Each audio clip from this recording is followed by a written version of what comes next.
tenemos la inmensa suerte de que por primera vez vamos a conversar con una traductora literaria que en principio, luego hablaremos de esto, no escribe, digamos, creación propia, aunque, como digo, hay ahí algún texto sobre el que quiero preguntar después, ¿no? Entonces, bueno, yo le doy la bienvenida a Montserrat Armas, una buena amiga además, de muchos años, ¿no? Y bueno, a mí me agrada mucho, ¿no? No es la primera vez que conversamos públicamente. Estoy recordando ahora una mesa redonda en la Feria del Libro de Santa Cruz, ¿no? En 2018 creo que fue, sí, junto con otros traductores, ¿no? Porque en ese caso fue una mesa redonda dedicada a la traducción literaria, y recuerdo que éramos 4 o 5 traductores y de hecho estaba el otro día repasando un texto de Antonio López Ortega alusivo a ese encuentro, en el que además se destacaba la publicación más reciente de Montserrat Armas, que era justamente El Día Eterno del poeta alemán Georg Heim, del que hablaremos después, ¿no? Entonces, bueno, yo les voy a presentar muy brevemente a Monse, porque en realidad vamos desgranando el recorrido biográfico y literario a medida que vamos conversando, pero para que un poco la conozcan, Montserrat nació en La Palma, en la isla de La Palma, en el año 69, es doctora en filosofía por la Universidad de La Laguna, y ha dedicado su trayectoria como investigadora especialmente a los filósofos Nietzsche, Schopenhauer, también al músico y ensayista y pensador Richard Wagner. Y resultado de todos estos estudios no es solamente la tesis doctoral, sino también diversos artículos publicados en revistas de filosofía. Como traductora, lo iremos comentando a lo largo de la conversación, es autora de El mundo como voluntad y representación, de Schopenhauer, de En mitad de la vida, de Schopenhauer, de Mitad de la vida, el libro de la poesía completa de Hermann Broch, y también de traducciones especialmente de Georg Heim, varios libros que comentaremos luego, y últimamente ha dedicado sus esfuerzos a una gran poeta alemana que es Else Lasker-Schüler, e igualmente ha traducido también a Richard Wagner, uno de los ensayos, uno de los libros de investigación de Wagner dedicado a Schopenhauer, ¿no? Bueno, para comenzar un poquito con nuestra charla, nosotros siempre nos remontamos a los orígenes, ¿no? A los orígenes vitales, a los comienzos, ¿verdad? Y quería hacerte, Monse, pues la primera pregunta, que es, bueno, sabemos que naciste en La Palma, en concreto en San Andrés y Sauces, entre San Andrés y Los Sauces, ¿no? En un lugar que yo tengo el privilegio de conocer. Es un lugar maravilloso, es un lugar de campo, ¿verdad? Entre ñameras, un lugar extraordinario, ¿no? Y me gustaría un poco que nos contaras qué recuerdos especiales tienes de tu infancia, cuáles son tus primeros recuerdos. En algún texto te he leído una muy bonita evocación de tus padres, de ese ambiente en el que te criaste, ¿no?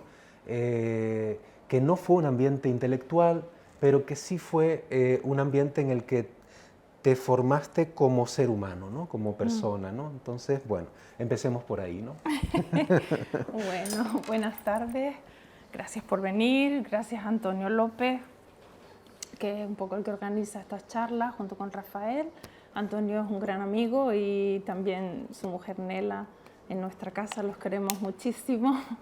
Y Rafael, que hace 30 años que nos conocemos y nada, somos amigos. Y bueno, dependiendo de las preguntas que me vaya haciendo, veré si prolongo esa amistad o no. Sí, vamos a ver. O peligra esa amistad futura, ya veremos. Bueno, mi infancia. Es como remontarte ya casi a la Edad Media, pero sí, a ver, la verdad que creo que tuve un hogar maravilloso. No fue un hogar de gente, pues, con, digamos, mucho dinero, pero fue un hogar lleno de muchísimo cariño. Muchas veces mis hijos siempre me dicen, mamá, es que no sabemos nada de ti, de cuando eras pequeña, porque la verdad es que no suelo, porque me parecía como una infancia tan normal, o sea, es decir, no fue una infancia llena de viajes, no fue una infancia, pero fue una infancia en la que arropada por mis padres, por mis primos, haciendo pues locuras en medio de las huertas. Pero bueno, yo creo que esa infancia feliz es la que me ha dado la base para el resto de toda mi vida, ¿no? Es decir, tuvimos las necesidades básicas, pero o sea, me refiero económicas, lo normal, pero tuve un cariño inmenso, mis tías me adoraban, yo creo que debía de ser esa niña que todo el mundo quiere tener, porque no da problemas, porque es maravillosa, porque... todo eso, ¿no? Y bueno, tengo muchísimas anécdotas, pero bueno, una que recuerdo, que además me hace recordar también cómo era la escuela de ese entonces, Rafa. Yo nací en el 69, empecé la escuela en el 75, porque en ese entonces empezaba con 6 años. Entonces yo empecé a leer a esa edad.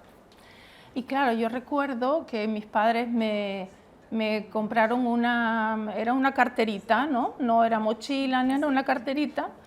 Y yo empecé en una escuela unitaria, de las que todavía quedan, ¿no? Y fue solo un año en la escuela unitaria, porque ya enseguida crearon el gran colegio, en el que se unificó, pues, muchísimos chicos, ¿no?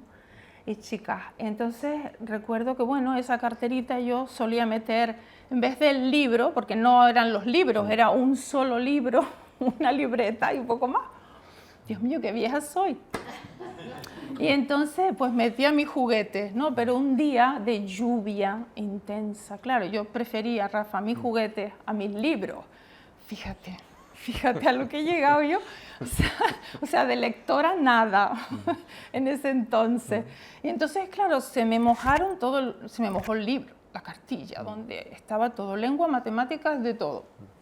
Y entonces justo ese día me llaman a leer el maestro a la mesa, porque íbamos a la mesa del maestro a leer, ¿no? Entonces yo coloco mi libro para leer, ¿no? Y leo. Y cuando me voy, me dejo pegada en la mesa, parte del libro estaba tan mojado que se quedó pegada toda la portada del libro. El maestro me echó una mirada de estas y me tuvo todo el día limpiando la mesa hasta que no quedó absolutamente nada, ¿no?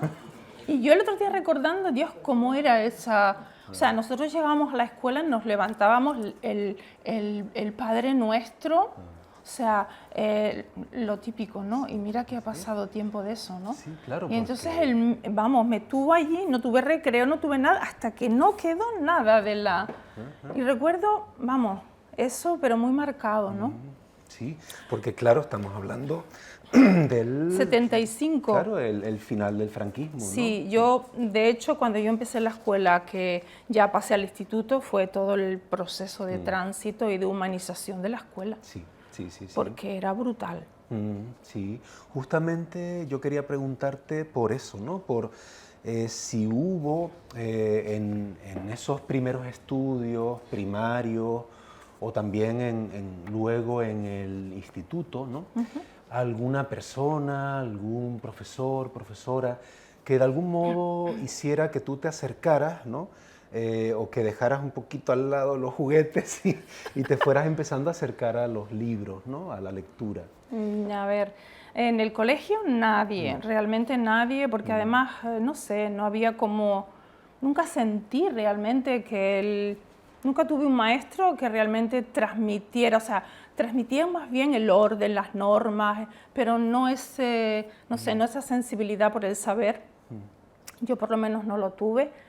Y realmente no, es decir, toda mi familia es familia de campesinos, mis primos también, y no tuve nadie realmente que, bueno, que me acercara a los libros.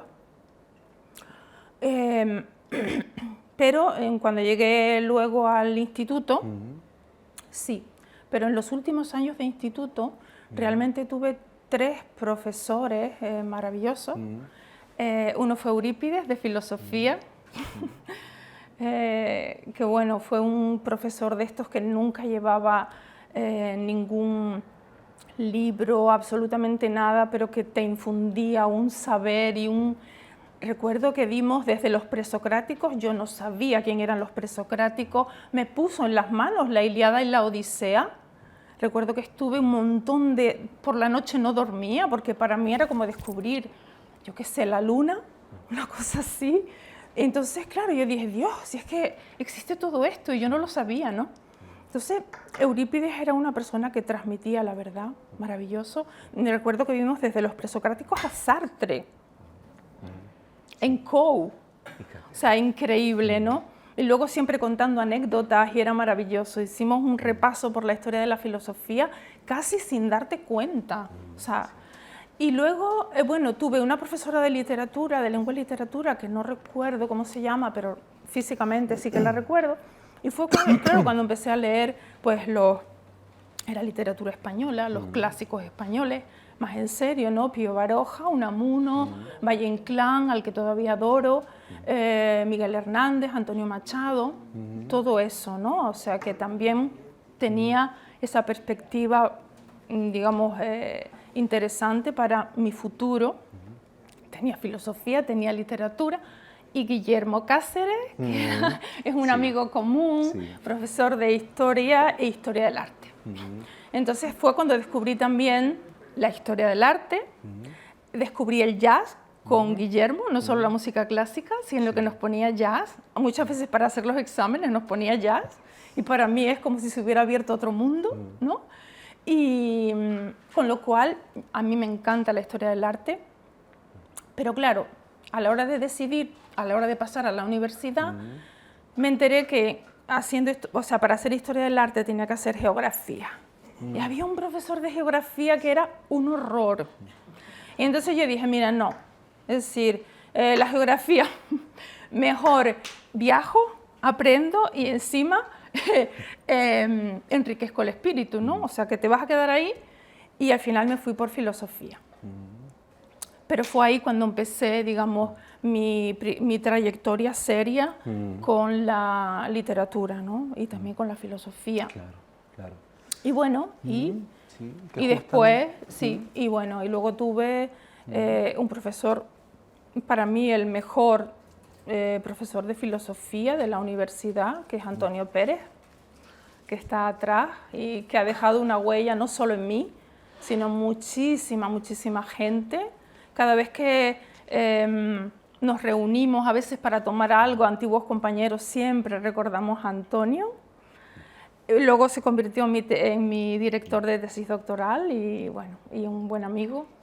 Y nada, lo queremos muchísimo. Justamente, sí. Y mi marido, Roberto Cabrera, que fue el que luego me dio, digamos, el último empujón hacia la literatura. Que es escritor también. Bueno, es que precisamente, bueno, te has adelantado 3 preguntas, pero está muy bien. ¿En serio? Claro. Bueno. Bueno, pero nada, retomamos, porque yo quería volver a ese momento en la Universidad de La Laguna, y en La Laguna, justamente en los años finales de los 80, ¿no? Porque... sí, yo acabé en el 92. acabaste en el 92 y empezaste en el 87, Siete. ¿no? Sí, eran 5 años en aquella época, Eran ¿no? 5 años, sí. Y claro, yo quería un poco que me contaras cómo viviste aquellos años como estudiante que tuvo que pasar 5 años de su vida Sí. en un lugar que en principio no conocía, y cómo fueron tanto desde el punto de vista vital como desde el punto de vista intelectual. Ya, por supuesto, nos has comentado la importancia del Sí. catedrático Antonio Pérez, ¿no? ¿Cómo fueron aquellos años, ¿no? en la universidad? Sí, bueno, al principio pues con cierto miedo, porque lógicamente venía de una isla pequeña, no era igual que ahora, que prácticamente yo creo que con 18 años habría venido 2 veces a Tenerife, o sea, era como todo muy aislado, ¿no? Con lo cual te daba ese reparo. Y claro, yo entré en la puerta principal de la universidad con esa escalera, la universidad vieja, Sí, ¿no? sí. Con esa escalera enorme, esas vidrieras, no sé qué. Yo digo, madre mía. No, pero bueno, aquí estoy, algo haremos, ¿no? Y entonces tuve suerte porque tuvimos un grupo de compañeros que yo creo que, vamos, eran muy estudiosos, disciplinados y no sé, nos ayudábamos mutuamente y la verdad que, digamos que me sentí muy arropada por todos ellos y me quería muchísimo y no sé, creo que eso fue importante para mí y bueno, hacíamos muchísimas cosas juntos. Y bueno, y también intercambiábamos libros de filosofía, de literatura, etcétera, etcétera. Claro, al llegar a la universidad pues ya tenía yo una biblioteca interesante, ¿no? No como la que tenía en el pueblo, que bueno, lo que llegué a leer en el instituto también fue Agatha Christie, Alberto Vázquez Figueroa. O sea, pero bueno, tuvieron su importancia también, ¿no? Sí. Pero claro, ya al llegar a la universidad también vivía con una prima que estaba estudiando filología, filología inglesa, pero hay unos años comunes había antes de literatura española y todo esto. Entonces, pues le cogía un poco sus libros y estas cosas. Ya, sí. Y bueno, y pues leíamos también filosofía, lógicamente, y recuerdo muy bien, Antonio, aquel seminario que nos diste de Kant, de la crítica del juicio de Kant, y cómo ese grupo de amigos que estábamos muy interesados, pues íbamos, era una especie de seminario como en Alemania, ¿no? Que se daba por las tardes y aprendimos muchísimo sobre la crítica del juicio, y éramos gente interesada, yo creo que sí, y no sé, para mí fueron unos años, unos muy buenos años, sí. Luego ya pues cada uno buscó, sí, su camino y nos vemos de vez en cuando, pero... Claro, claro. Pero fue, anímicamente tuve un maravilloso apoyo. Qué bien, Sí. qué bien. Y justamente entiendo que tu interés por Nietzsche, ¿no? Sobre el que luego harás tu tesis doctoral, sobre el Sí. primer Nietzsche, surge ya en esos años, ¿no? En los años de estudios universitarios. Sobre Nietzsche, además, tradujiste unos poemas, ¿no? En su momento, Sí. y luego le dedicaste pues, lo que es tu tesis doctoral al primer Nietzsche, ¿no? Y podrías un poco comentarnos Sí, cómo sí, surgió, sí. cómo surgió el interés por Nietzsche. En realidad mi interés por Nietzsche surgió desde el instituto, es decir, ¿qué adolescente no se interesa por ese Nietzsche rebelde, no sé, que rompe todo tipo de valores, que reivindica el instinto, es decir, ese tipo de cosas que le van muy bien a un adolescente? Pero desde luego fue en la universidad cuando realmente me interesé mucho por Nietzsche, y sobre todo el primer Nietzsche me interesó mucho porque para mí era, bueno, digamos que unificaba diferentes, por ejemplo, estaba el mundo de los griegos, ¿no? Que me gustaba muchísimo desde el instituto, también la filosofía de Schopenhauer y también la música de Wagner, es decir, es un libro, ese primer libro, en el que hay como mucho contenido y a mí me interesaba muchísimo, aparte de que yo creo que para conocer a Nietzsche hay que empezar por ese libro, porque luego es un libro que se proyecta posteriormente también en el Zaratustra y en muchos otros, ¿no? También para entender un poco su relación con el músico, primero pues una especie de idilio y después una ruptura total. Es decir, yo creo que es un libro que para mí unificaba muchos temas que realmente me interesaban, ¿no? Sí. Y bueno, y entonces pues nada, hablé con Antonio y muy bien. Para mí Antonio es el profesor ideal, por lo menos para mí, para dirigir una tesis doctoral, porque te deja libertad aunque te controla, ¿no? Es decir, hay profesores, por ejemplo, recuerdo en otros compañeros que también hicieron tesis, que los profesores les decían, bueno, tú léete de la 5 a la 24, pero olvídate de la 4 y de la 25. Y todo era así, ¿no? Entonces, claro, pero si a mí lo más interesante está en la 27. Es decir, déjame libertad, ¿no? Entonces, yo creo que con Antonio hubo esa... Es decir, te dejaba libertad para tú exponer y para tú sacar conclusiones y tal, pero también te ponía límites, mira, no, esto es un disparate o esto o lo otro, ¿no? Entonces, bueno, pues con él fue ideal trabajar. La verdad que la tesis la hice durante bastante tiempo porque en medio de esa tesis surgieron un par de proyectos comunes. De los que vamos a hablar ahora. Y tuve que dilatar un poco el final, pero bueno, al final acabé y maravilloso, ¿no? Sí, justamente, bueno, en algún momento de la década, que yo no recuerdo exactamente el año, pero en algún momento de la década de los 90, ¿no? Debió de ser... A ver, se 90. publicó en el 2000... Sí, pero me refiero a cuando nos conocimos. Ah, sí, sí, sí. Debió de ser... Rafael, en el 92, 93, 93, sí, a través de Roberto. A través de Roberto, ¿no? Tu marido, del que yo ya era amigo, ¿no? Previamente. Y entonces, claro, bueno, vamos al grano de lo que aquí nos trae, ¿no? Que realmente son las traducciones, ¿no? Entonces, no sé cómo denominarlo, en fin, el ladrillo, o, que pesa, ¿eh? Esta especie también es una especie de poema en prosa de 1200 páginas, ¿eh? Sí. Porque el mundo como voluntad y representación. Bueno, yo recuerdo que en el 94, que yo estaba en Madrid, un poco por contar brevemente la intrahistoria de esta primera traducción que nos convocó, ¿no?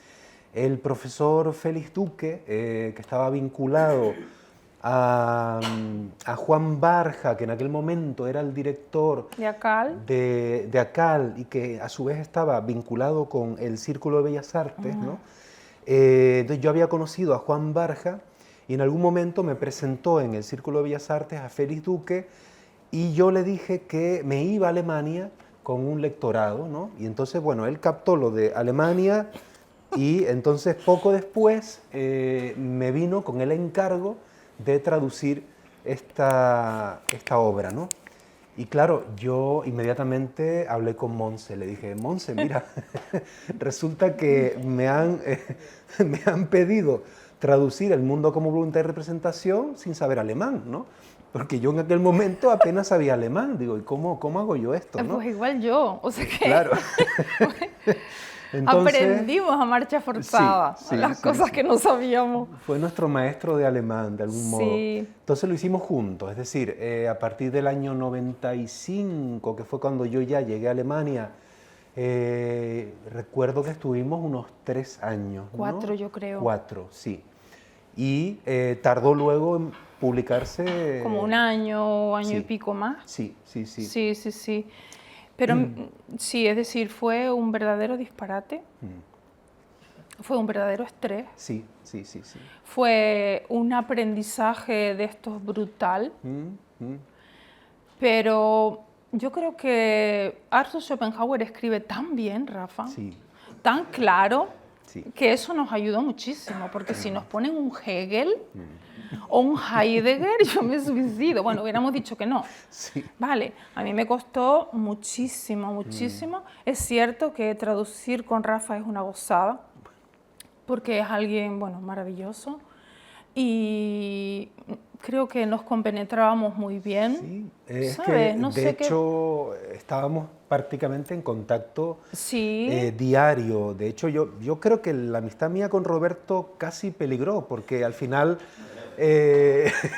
él no, estuvo un poco celoso de que yo estuviera tan Sí, cercano a ti, eso, es ¿no? verdad, es verdad.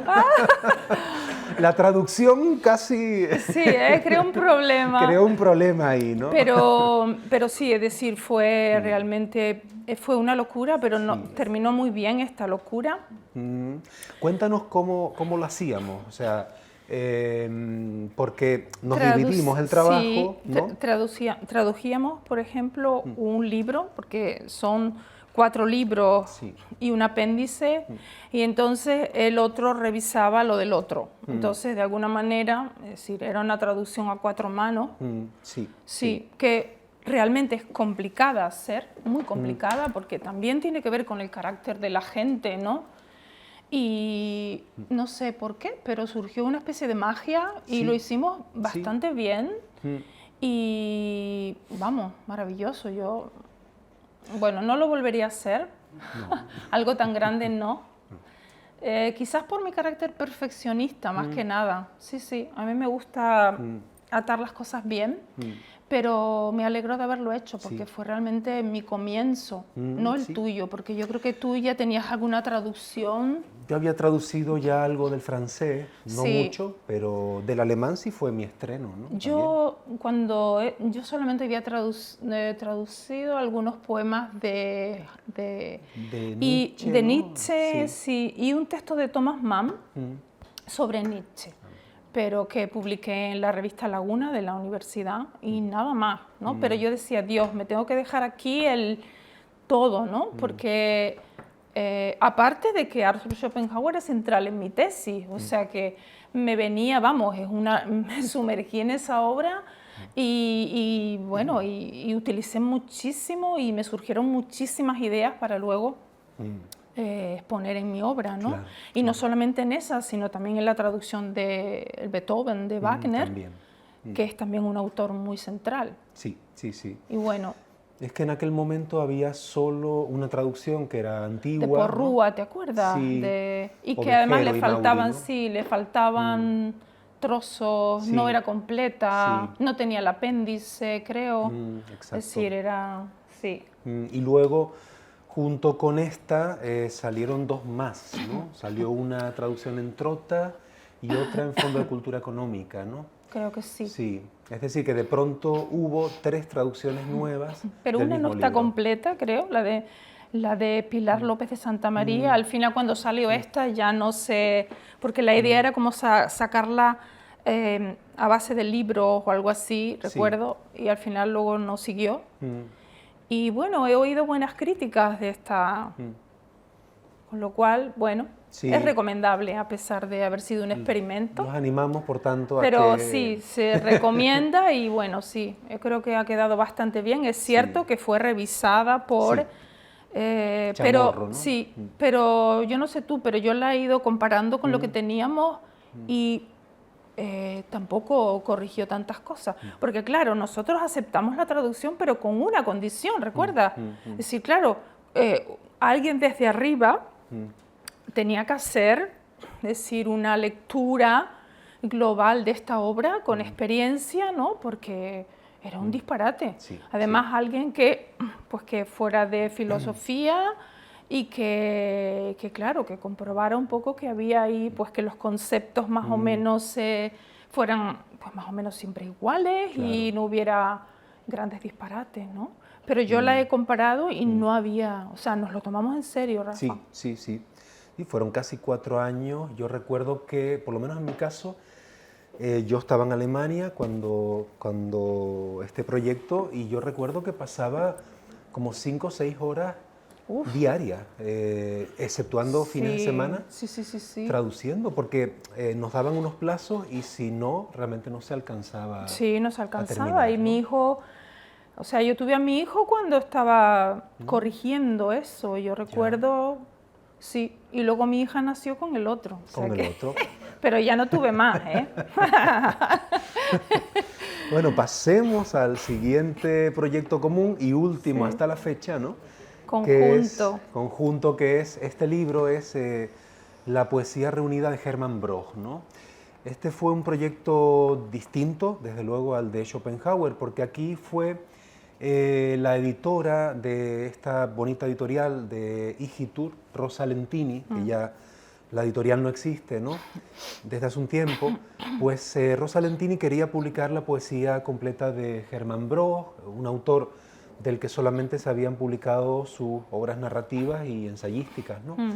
Entre otras la famosa La muerte de Virgilio y otras, ¿no? Y entonces yo le propuse a Monse un poco hacerlo juntos, que continuáramos un poquito nuestra labor de traductores del alemán, y fue mucho más ameno, más ligero, ¿no?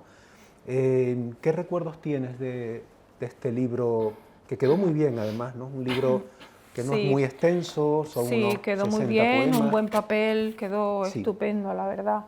Bueno, yo siempre me he preguntado una cosa, y ahora que estás aquí, es decir, ¿por qué me propusiste traducir esto cuando tú podías haberlo hecho? No.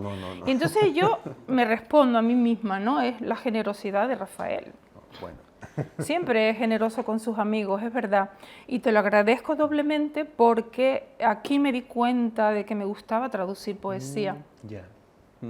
Qué bueno. Entonces, Rafa, mil gracias. Yo recuerdo este libro maravillosamente, además está hecho, es decir, a mi medida, porque es un poema que lo controlas todo, como me gusta a mí. Es decir, lo ves todo, no es eso, que te pierdes en un mar de texto. Pero los cuentos, por ejemplo, a mí me gustan mucho los cuentos, es decir, los textos cortos que tú puedas controlar, que puedas revisar hasta la última palabra, ¿no? Sí. Y podía hacerlo, es decir, tú imagínate el paso de eso a esto. Claro, O sea, aquí me sentía yo muy cómoda y creo que me di cuenta de eso, es decir, de que tenía cierta sensibilidad, a pesar de no haber leído tanta poesía, tenía cierta sensibilidad para traducir poesía, ¿no? O sea, esa traducción y esta traducción fue para mí como una especie de tanteo en el mundo de la traducción y la verdad que me alegro mucho, ¿no? Después hubo, Rafa, 10 años, o sea, terminé mi tesis porque ya estaban exigiendo, tenía un plazo, terminé mi tesis cuando mis hijos eran todavía muy pequeños y después estuve 10 años sin tocar la traducción. Hasta el 2017, este libro se publica en el 2007, Rafa. Creo. 2007, 9, 2007. Es en el 5. Sí. O sea que mi próximo libro sale en el 2018, en Trota, ¿no? Claro. Mucho tiempo con mis hijos, es decir, muchas cosas. Terminé la tesis doctoral. Y entonces empecé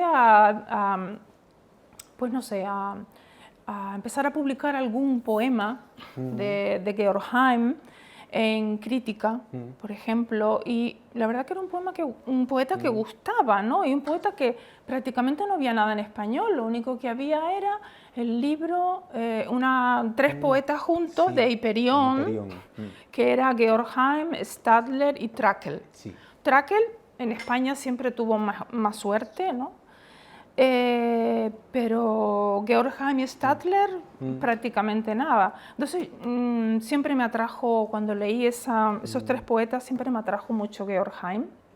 Entonces empecé a sacar algunas cosas, después en Bioham Company, en el que también publiqué un cuento, maravilloso cuento. Heim tiene porque Heim fue poeta, escribió cuentos, tiene un volumen de cuentos y teatro.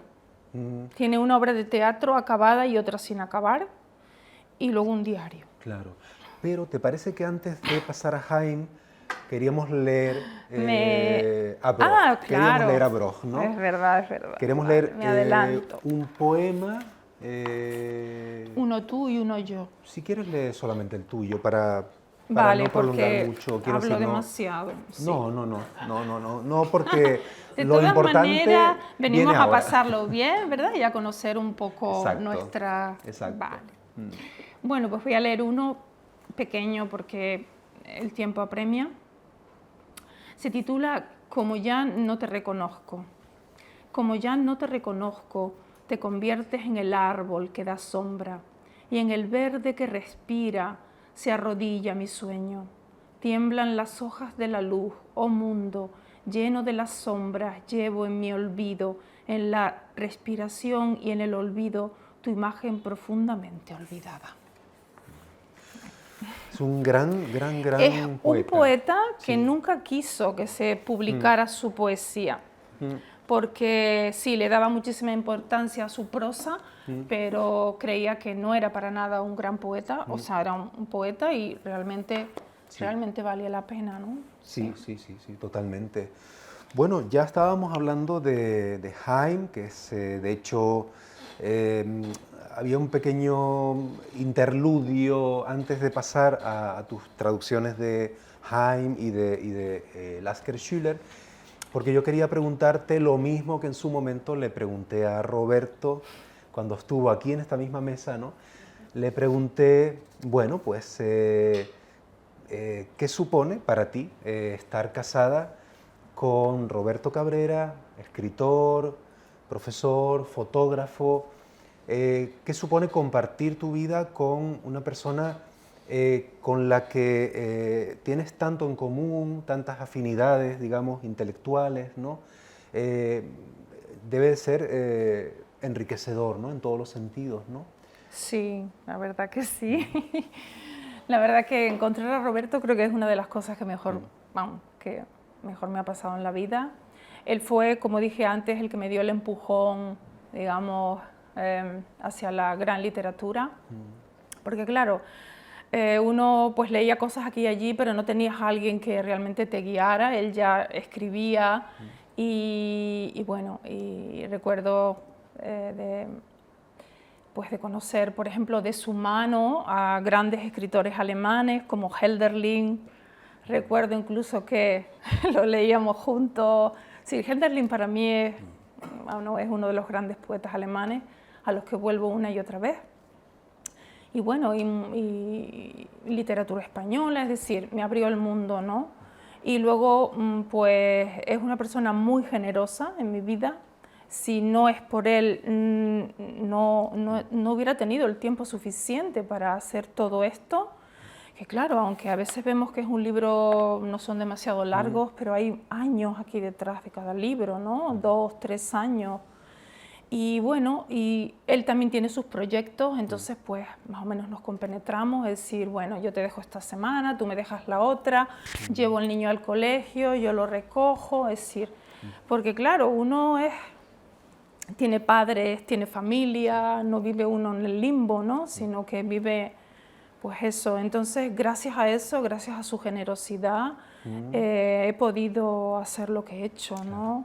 Y bueno, creo que es un gran padre y bueno, no sé. Me alegro de haberlo conocido, la verdad. También me ha enseñado mucho de fotografía, es decir, me ha enriquecido realmente la vida. Qué bueno.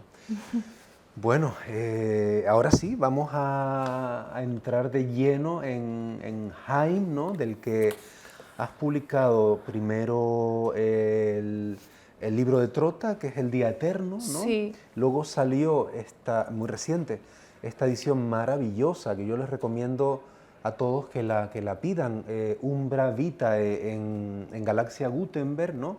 Con las ilustraciones originales de Kirchner, ¿no? El pintor expresionista alemán, con un prólogo magnífico de Montse, con unas notas, con un apéndice, en fin, maravilloso. Y también de Haim está este libro doble, ahora Montse nos hablará de los 3 libros, de la editorial Las Migas, también son pan, porque es un libro que es tetralogía de otoño, pero luego lo giramos y... Rafa. No, mal. Maratón. Maratón, es decir, son 2 libros, ¿no? Tetralogía de otoño y Maratón en una sola edición, muy bonita, ¿no? En bilingüe, de 2 libros de Haim, ¿no? Y entonces, bueno, tú le has dedicado muchos años ya a Haim, ¿no? Sí. Bueno, después de esos 10 años de paréntesis sin traducir, pues desde el 18, desde el 2017, ponle tú, hasta, bueno, todavía sigo. Es decir, hay una obra que todavía tengo que sacar. Es decir, Haim es alguien a la que realmente es el poeta alemán que más he investigado.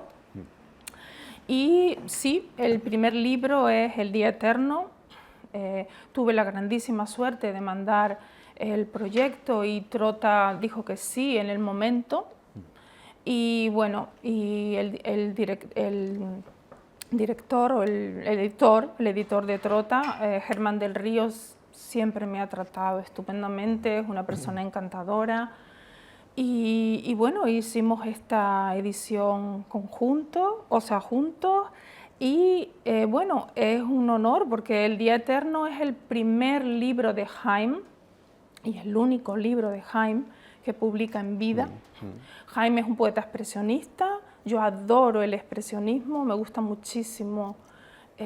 También detrás del expresionismo está Schopenhauer, detrás del expresionismo está Nietzsche. Es decir, que de alguna manera esos filósofos también me han como conducido, ¿no? Me han llevado a todos estos poetas.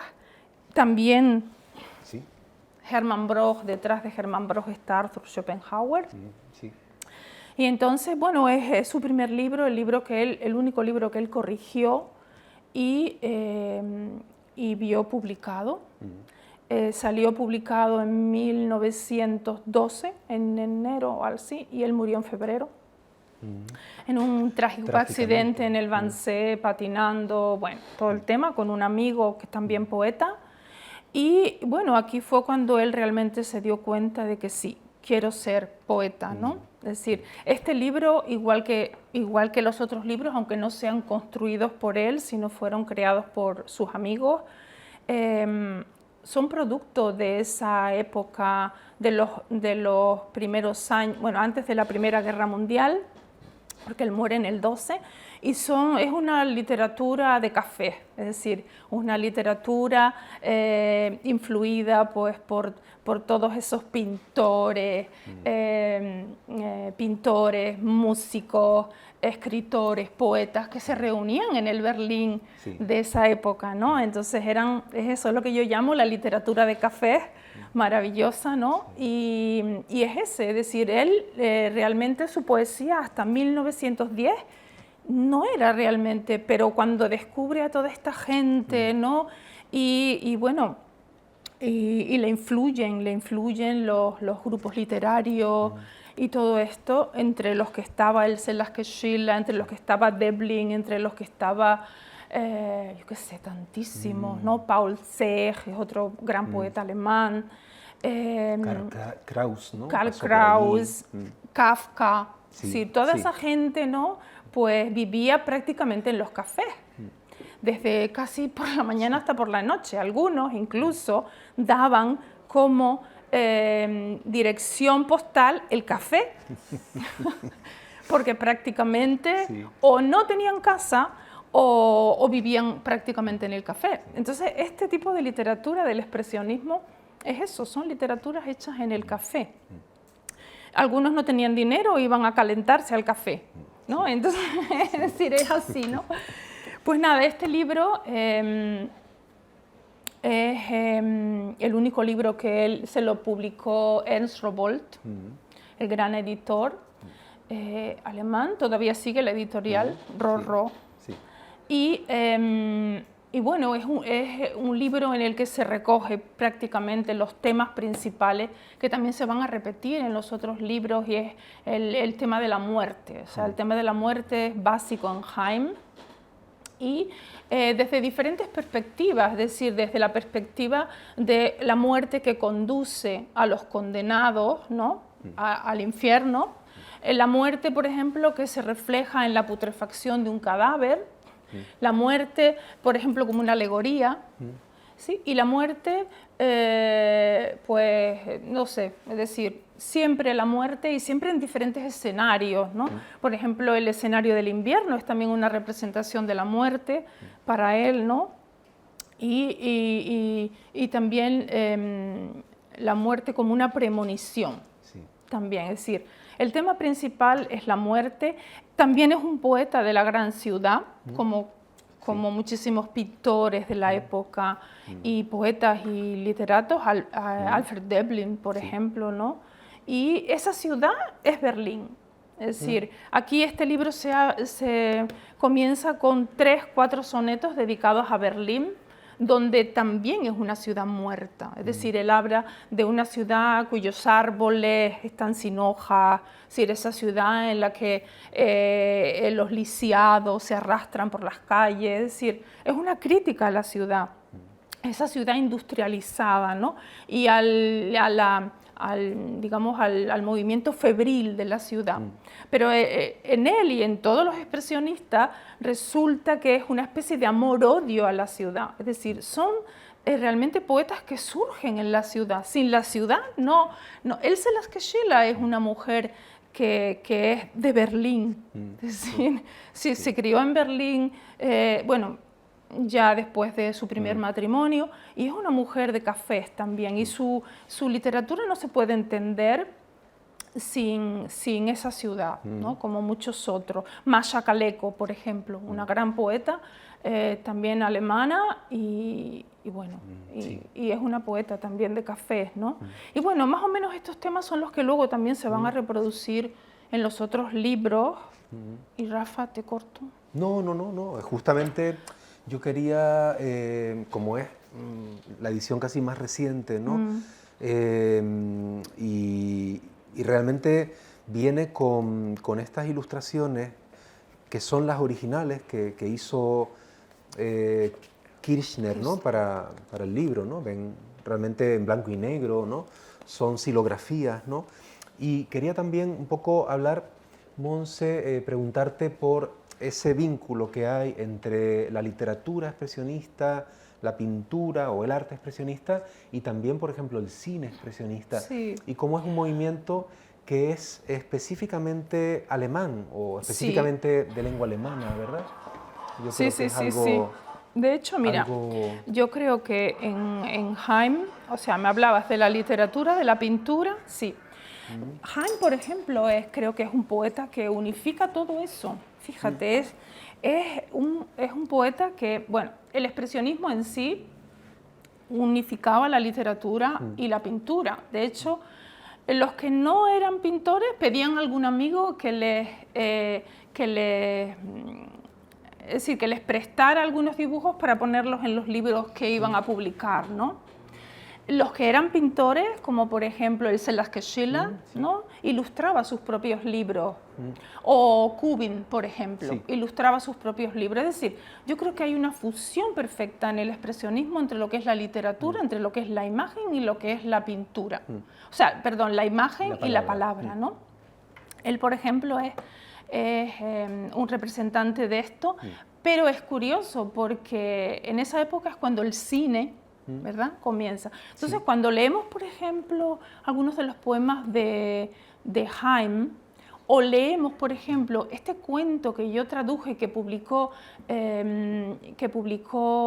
Vallejo and Company, que se titula La ciudad de plomo, es curioso porque es como si fuera él es como un observador, ¿no?, en el que a veces nos habla de una imagen, digamos, general de algo que está pasando, ¿no? Pero a veces es como si fuera una cámara que se acerca a un pequeño personaje que está en una plaza y lo describe, ¿no? Y después vuelve otra vez a alejarse. Entonces es como si fuera un director de cine. O sea, el cine está también muy presente aquí. Y el teatro. Muchas veces cuando leemos parece que es una obra de teatro lo que está. Es que además no solamente vemos a los personajes moverse, es curioso moverse, sino que encima parece que te llega hasta el olor de la putrefacción, por ejemplo, de los cadáveres, ¿no? O el color, habla del rojo, bueno, él era muy revolucionario, muy de la Revolución Francesa, pues el rojo, el negro, da la impresión de que los personajes viven, se mueven, puedes oler, puedes todo, ¿no? Entonces, es eso, es una fusión entre la imagen, porque él también quería, él tuvo mucha pena de no haber podido ser pintor, él hablaba que era un pintor ciego, pero no es cierto, es decir, para mí es un pintor con la palabra. Sí, porque los colores estallan en su poesía, el rojo, el negro, o sea, es un pintor de colores, o sea, es un poeta de colores. Sí, sí. Entonces, no sé, hay como una fusión de todo eso que me dice en este poeta Sí, y sí, en sí. muchos otros del expresionismo en general. Claro, claro. Y en cierto modo, Monse, resultó muy complicado, digamos, escribir a Haim en español. ¿Te pareció que, es decir, que era un esfuerzo, porque claro, hay que tener en cuenta que el alemán es un idioma que está muy alejado, como todos saben, ¿no? Del español, pero claro, especialmente en la poesía, en donde estas cuestiones del sonido, de las resonancias, ¿verdad? En el interior de un mismo verso, ¿no? Pues las aliteraciones, ¿no? Sí. Y a mí me parece cuando leo tus traducciones de Haim, realmente me parece que estás logrando trasladar maravillosamente todo eso, ¿no? Todos esos juegos que no son solo, como decimos, visuales, sino también sonoros, ¿no? Sí. Es decir, y entonces debe ser complicado, pero al mismo tiempo fascinante, ¿no? Sí. El hacerlo, ¿no? Sí, sí, sí, sí. Sí, el alemán es complicado y yo creo que cuando uno traduce poesía es cuanto más se arriesga, Sí. cuanta más licencias los traductores tenemos que tomar, pero iba a decir algo, se me fue, pero bueno, ya vendrá. Entonces, bueno, sí, es complicado, es decir, es muy complicado. Yo, por ejemplo, nunca haría una traducción rimada. Me parece que, no sé, me parece que no es...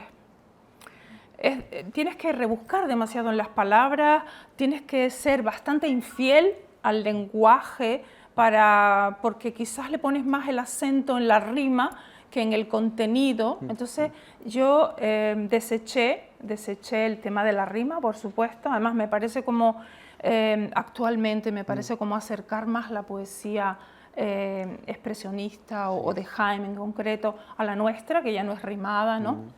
Darle como más actualidad, pero sí mantener ese ritmo interno, ¿no? Claro. No es fácil y con Haim el problema no es el lenguaje en sí, o sea, no es un inventor de palabras, no aglutina tampoco mucho, las palabras son más o menos sencillas, pero el verdadero problema es que es un visionario, es decir, él era una persona que tenía muchísimos sueños, soñaba continuamente y muchos de sus poemas trasladan esos sueños a la poesía. Entonces yo a veces digo, Dios, es como si tuvieras que soñar el sueño del poeta para poder traducir, ¿no?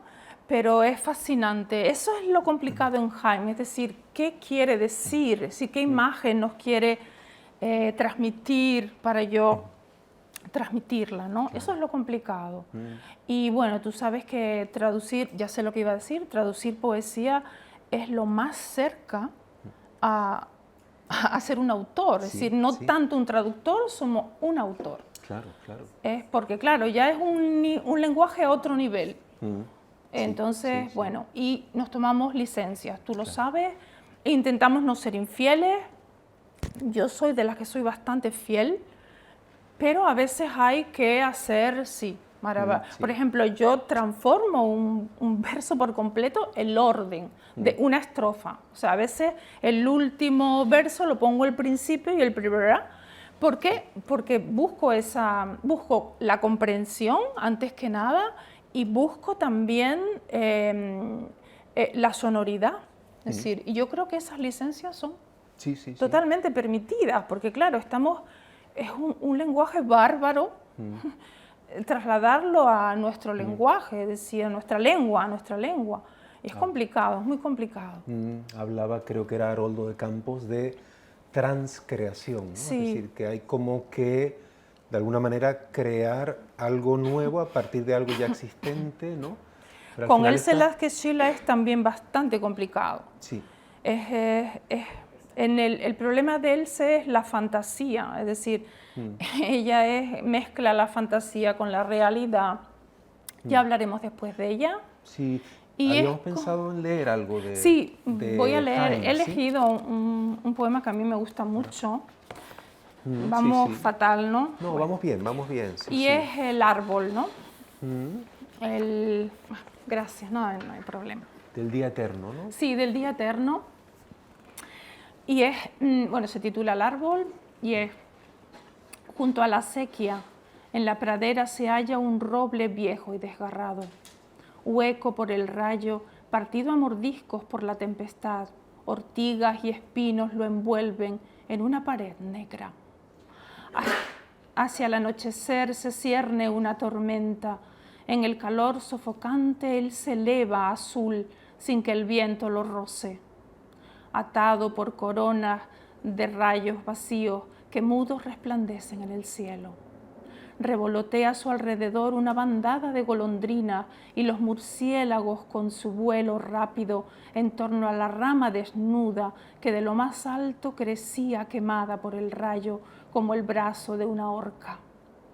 ¿En qué piensas, árbol, en las horas de tormenta a orillas de la noche? En el parloteo de los segadores, en su reposo del mediodía, cuando se comparte el botijo y las guadañas en la hierba alrededor descansan. ¿O piensas cómo en otro tiempo ahorcaron a un hombre en tu copa? Cómo, con la soga al cuello, retorcía sus piernas y la lengua azulada colgaba de su boca. Cómo colgó allí durante años y soportó el invierno. En el viento helado bailaba como de broma y como un badajo que el óxido corroía golpeaba en el cielo de estaño. Es un poema increíble. Un poema increíble, uno de los que más me gustan. Es sí. Absolutamente Es desolador, absolutamente ¿no? Jaime, ¿no? Sí, sí, Es sí. absolutamente Jaime, totalmente, sí. Bueno, yo creo que es momento quizás de pasar a Else Lasker-Schüler, ¿no? Vale. Bueno, Lasker-Schüler ha tenido la inmensa suerte de que Montse la haya traducido. Este libro, El séptimo día, que publicó El Innombrable, Libros del Innombrable, de Zaragoza. Y digo la inmensa suerte porque yo recuerdo una edición también de Igitur, que era una especie de antología, creo, Mi piano azul y otros poemas. No recuerdo.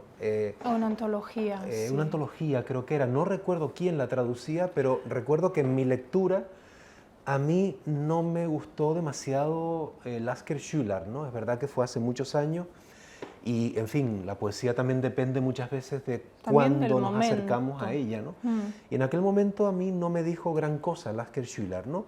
Y en cambio, ahora, leyéndola en la traducción de Montse, me parece una poeta fundamental, ¿no? Fundamental, sí, fundamental y maravillosa, ¿no? Y luego además toda la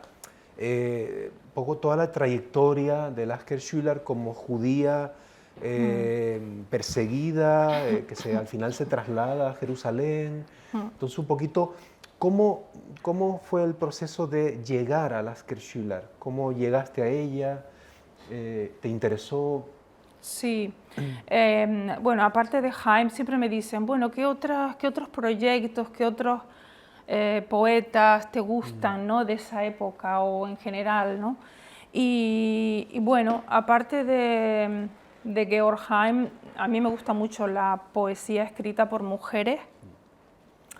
Bueno, yo creo que hay ciertos temas que, no sé, tienen como una mayor sensibilidad para... Pero bueno, también es cierto que hay poetas que no me dicen tanto, ¿no? Y son mujeres, y sin embargo los hombres sí. Pero Else Lasker-Schüler me gustó desde siempre. Yo la leí en la editorial de Palazón, que está en Calima, ya no sé, tampoco me dijo demasiado. Y es una mujer también poco conocida realmente. O sea, se han ido sacando últimamente algunas cosas, pero me parece, además en la literatura alemana es la poeta más importante después de Annette von Droste, que es de la época del Biedermeier, y es una mujer fascinante porque supo abrirse camino en una época en la que los hombres, si los poetas realmente, pues Trakl, Berfel, todos publicaban, y las mujeres pues sí, publicaban a veces en revistas expresionistas como Die Sturm, Die Action, Der Demokrat, pero esta mujer publicó en las dos grandes ediciones que se hicieron sobre la poesía expresionista, Das Bunte Buch y el ocaso de la humanidad, y ninguna mujer más. Es decir, esta mujer era respetada también por los grandes poetas del momento, que Gottfried Benn, que además tuvo una relación con ella, siempre dijo que era la verdadera poeta alemana. Es decir, por lo menos de ese momento, ¿no? Ella se codeó en los círculos berlineses durante 30 años, es decir, es la gran dama de esa época en Berlín. Tuvo, bueno, una vida un poco tormentosa, nunca logró encontrar pues, el amor, se murió muy pronto también su madre, a la que ella adoraba, perdió un hijo con 24 años en Berlín, y bueno, tuvo se casó con Herbert Walden, que es el que fundó Die Sturm, la gran revista expresionista. Terminó en Jerusalén, es decir, ella recibió el premio Kleist en el 1932, el gran premio de poesía alemán. Un año después, 2 años después, fue agredida en la calle por un grupo de nacionalsocialistas y, sin pensárselo, cogió un tren y se fue a Suiza, con lo opuesto. O sea, Alemania ya se estaba empezando a poner complicada para muchos judíos, y entonces, pues, entonces ahí comienza un poco el exilio de Else Lasker-Schiller, que es también una de las grandes poetas del exilio, como Nelly Sachs, como Masha Kaleko, como muchos otros, como Hilde Domin. Y comienza una etapa bastante triste para ella, porque ella adoraba Berlín, adoraba, claro, la época de los cafés, es decir, todo esto, ¿no?, que ya hablamos antes. Y bueno, pues se fue a Zúrich. En Zúrich no le dejaron estar, porque ya sabemos que Suiza tiene, o sea, no le permitieron estar, y entonces se fue a Jerusalén.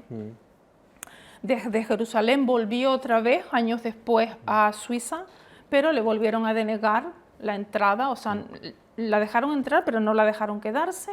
Volvió al final otra vez a Jerusalén y allí se quedó. Bueno, un periodo muy triste de su vida, porque todo lo que estaba pasando en Alemania, es decir, estaba perdiendo amigos, es decir, pues lo que le pasó a casi todo el mundo que tuvo que exiliar, ¿no? Es decir, no conocía, o sea, no sabían lo que estaba pasando en esa Alemania, es decir, se habían vuelto locas, ¿no? Y bueno, tampoco se integró en Jerusalén porque ella era de habla alemana, no sabía hebreo. Era complicado. Intentó en los últimos años ya, bueno, ya bastante deteriorada y mayor, intentó crear otra vez como esos círculos literarios, pero bueno, no se lo tomaba demasiado en serio también. Else Lasker-Schiller tuvo un carácter muy extravagante, era muy extravagante. Voy a leer, a ver... tuvo contacto con Klaus Mann. Klaus Mann publicó en su revista en el exilio, le publicó algunos poemas y bueno, compartieron textos y compartieron... él hace una descripción de esta mujer que a mí me gusta mucho, que lo he puesto al comienzo del prólogo que he titulado En torno a la nuca del mundo, y que es además un libro de memorias de Klaus Mann, donde podemos también conocer muy bien a su padre desde la perspectiva del hijo, ¿no?, a Thomas Mann, y describe estupendamente a Else, a quien conoció. Voy a leerlo. Else Lasker-Schiller, llamada el príncipe de Tebas, surgía fugazmente entre nosotros, un poco rara, desde luego, a veces inquietante, a veces de una comicidad demencial, pero en cada gesto, en cada palabra susurrada tímidamente o mascullada con furia, la poetisa genuina, el talento personificado, un talento de tal intensidad y de una naturaleza tan singular que realmente merece casi el nombre de genio. Y es verdad, es decir, es la gran poeta, y además una poeta que intenta, desde mi punto de vista, creo que es la poeta de la reconciliación, porque intenta reconciliar el mundo cristiano y el mundo judío, reconciliar lo judío con lo alemán, e intenta reconciliar el amor con lo sexual, ¿no? Y, es decir, yo creo que el tema del amor es fundamental en Else Lasker-Schüler, pero más que el amor en sí, es el enamoramiento, ¿no? Es decir, cuando ya se pasa esa fase, el enamoramiento, pues ya hay que buscar otro enamoramiento, ¿no? Claro, y así claro. le fue que... Su vida amorosa fue intensa, sí, fue muy intensa. Sí. Y luego Mira. es la poeta de la fantasía también, la También, imaginación desbordante. Sí. Las mil y una noches son muy sí. importantes en su poesía. La Biblia. La ¿no? Biblia, sí, el mundo árabe, todo eso, ¿no? Sí. Creo que habías elegido un poema de Lasker-Schüler. Yo creo que tenemos que ir acabando por el tiempo que tenemos. Y como sé que estás trabajando en el último libro de ella y que recibiste además una ayuda a la creación literaria, creo, del Ministerio de Cultura. No por este libro, sino el último libro, el último proyecto de Georgheim. De acuerdo, sí. Pues cuéntanos si quieres un poco estos nuevos proyectos, ¿no?, en los que estás trabajando ahora. Sí, estoy terminando de traducir Mi piano azul, que es el gran libro de Else Lasker-Schüler. Es decir, cuando se publique, espero que para el otoño, pues habría, digamos, traducido el primer libro de ella y el último, ¿no? Realmente no es el primer libro cronológicamente hablando, porque ella tiene un libro anterior que es Estigia, pero es un libro, digamos, excesivamente influido por el Jugendstil, por el gran poeta bohemio que era Peter Hille, que fue realmente su mentor, el que realmente le enseñó a escribir poesía y muchas otras cosas, la introdujo en el mundo de la bohemia. Pero este libro es el primer libro en el que empieza a ser Else Lasker-Schüler, es decir, ya no es donde se empieza a vislumbrar la poeta que va a ser. Y Mi piano azul es el último libro que escribe, se publica en Jerusalén, no escribe todo en Jerusalén, hay poemas anteriores, pero bueno, es el libro del exilio y es un libro de retrospectiva, un libro muy doloroso, un libro de madurez maravilloso, en el que, bueno, hay el libro lo abre un poema a mis amigos, ¿no? Es decir, ella destrozada, ella muere en el 45, el libro se publica en el 43, en plena guerra, y entonces destrozada, esos amigos que se quedaron allí, ¿no? ¿Qué habrá sido de ellos? Bueno, lo típico, recuerda a su madre, a su hijo muerto. Es como esa etapa final de la vida en la que, ¿verdad?, recordamos cosas anteriores. También tiene algunos poemas dedicados al pueblo judío, es decir, a sus raíces, ¿no? Y bueno, ella muere en Jerusalén en el 43 y la entierran allí.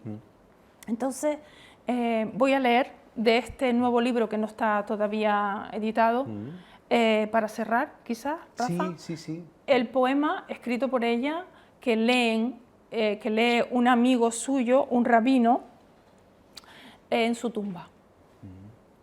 Sí. Y así quizás cerramos, fenomenal. ¿vale? Ella está enterrada en el Monte de los Olivos. Sé que pronto he de morir, pero aún brillan los árboles tras el beso de julio largamente añorado. Pálido se vuelven mis sueños. Nunca compuse un final triste en los libros de mis rimas. Tú cortaste una flor para saludarme, yo la amé aún ya siendo un brote. pero sé que pronto he de morir. Mi aliento flota sobre el río de Dios, pongo silenciosa mi pie sobre la senda hacia el hogar eterno.